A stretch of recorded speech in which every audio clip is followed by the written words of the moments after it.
একটা ছোট্ট গরিব পাপী তার মাকে নিয়ে শহরের একটি বড় কাপড়ের দোকানে গেল।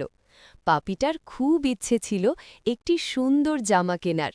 দোকানের সামনে বড় বড় আলো আর রঙিন জামা দেখে সে খুব খুশি হয়ে গেল। পাপী তার মায়ের হাত ধরে দোকানের ভেতরে ঢুকল।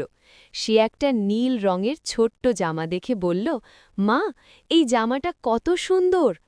মা পাপীটাকে মিষ্টি করে হাসল, কিন্তু তাদের পুরনো কাপড় দেখে দোকানের মালিক রেগে গেল।